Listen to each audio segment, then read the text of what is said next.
जय जय श्री राधे। देखिए, संसार के संजोग में दुख ही दुख है, इसलिए भगवान ने संसार को दुख रूप कहा है।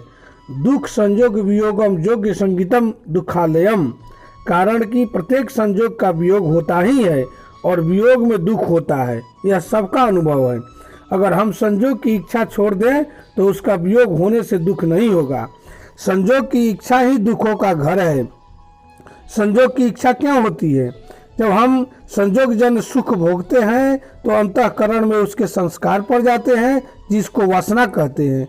फिर जब भोग सामने आते हैं तब वो वासना जागृत हो जाती है, जिससे संजोग की रुचि पैदा होती है।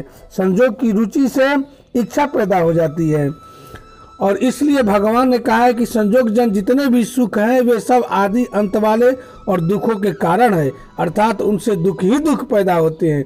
इसलिए विवेकी मनुष्य उनमें रमण नहीं करते। जितने आपको साधन मिला हुआ है, शरीर मिला हुआ है, रुपया मिला हुआ है, सब मिटने वाला है और सब मिटने के कारण दुख पैदा करेगा। इसलिए जिस चीज़ को हम सुख का साधन समझते हैं वास्तव में दुख उसी में छुपा हुआ है। इसको एक दृष्टांत के तहत समझिए। जैसे चित्रकेतु 60,000 रानी आती चित्रकेतु की, लेकिन एक भी पुत्र की प्राप्ति नहीं था। तो अंगिरा ऋषि और नारद जी गए उसको समझाने के लिए, लेकिन वह समझा नहीं। अब पुत्र की इच्छा जागृत हो गया उसके अंदर। तो पुत्र की इच्छा जागृत होने के कारण नारद जी ने उनको पुत्र दिया, लेकिन पुत्र कुछ दिनों के बाद पुत्र की मृत्यु हो गई।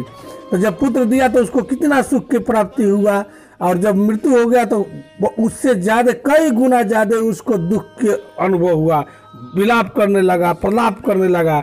तो फिर नारद जी आए समझाने के लिए कि बताओ तुमको तो पुत्र की प्राप्ति हुई कि नहीं हुई, लेकिन पुत्र कितने दिनों तक रहेगा यह तो तुम्हारे बस में नहीं है, तो तुम विलाप क्यों कर रहे हो? तो समझो कि जो सुख का साधन था, जिसके चलते तुमको सुख की प्राप्ति हुई, वही उसी में तो दुख छुपा हुआ है। उसी के जाने के बाद तुमको कितना दुख प्राप्त हुआ, कितना दुख हो रहा है।